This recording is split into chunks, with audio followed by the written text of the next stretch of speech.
Saudara-saudari yang dikasihi Tuhan, kita sudah sampai pada Minggu Palma, hari Minggu terakhir dalam masa Prapaskah. Maka baiklah dalam kesempatan yang singkat ini, kita refleksikan secara ringkas perjalanan rohani kita selama masa retret agung umat, masa Prapaskah sampai hari ini. Silakan Anda mengikuti dengan menimbulkan dalam angan-angan, entah dalam bentuk tabel, jika Anda cenderung pada teknikalitas, entah sebagai suatu kisah perjalanan, jika Anda seorang yang condong pada puisi. Minggu pertama Prapaskah mengantar kita masuk dalam dinamika retret agung, yang dalam tradisi Ignatian dikenal sebagai latihan rohani. Sebagai sebentuk latihan, kita ditantang untuk menyediakan waktu khusus, terjadwal dan rutin untuk melakukannya.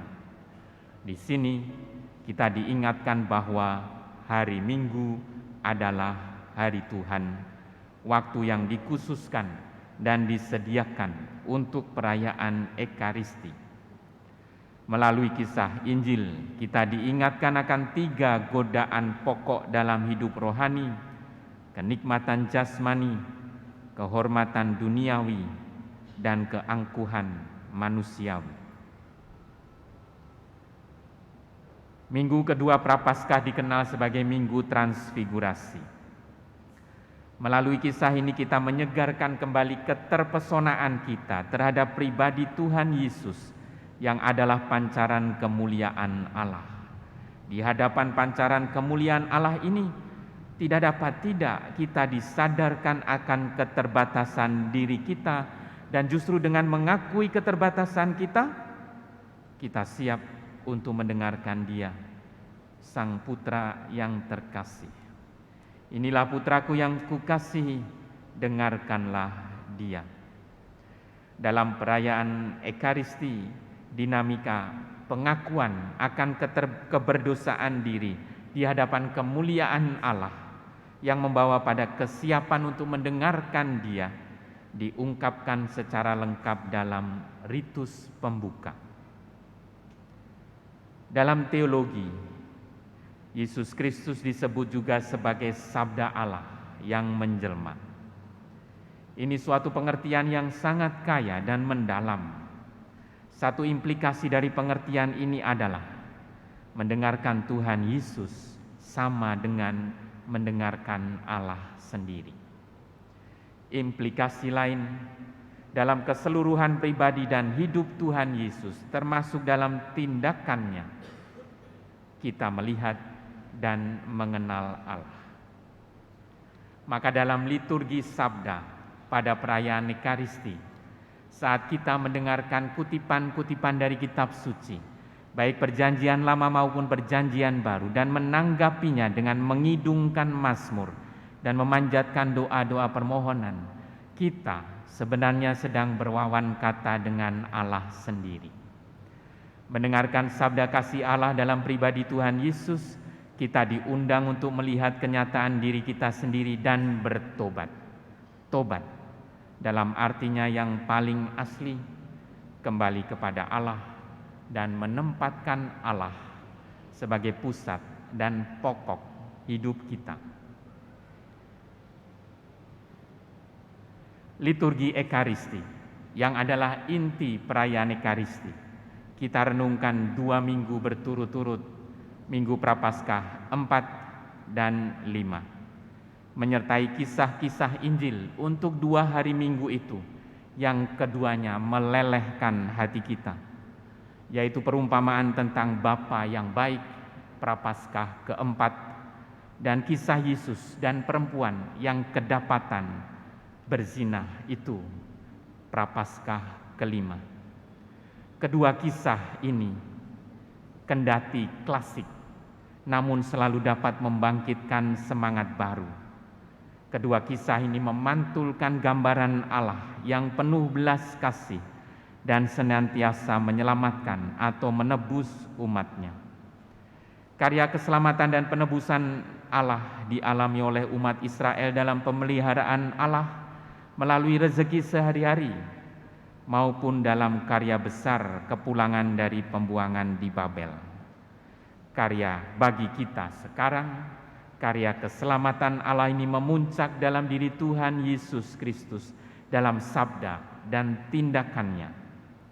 Dalam liturgi Ekaristi, karya keselamatan Allah ini dihadirkan kembali dan dirayakan.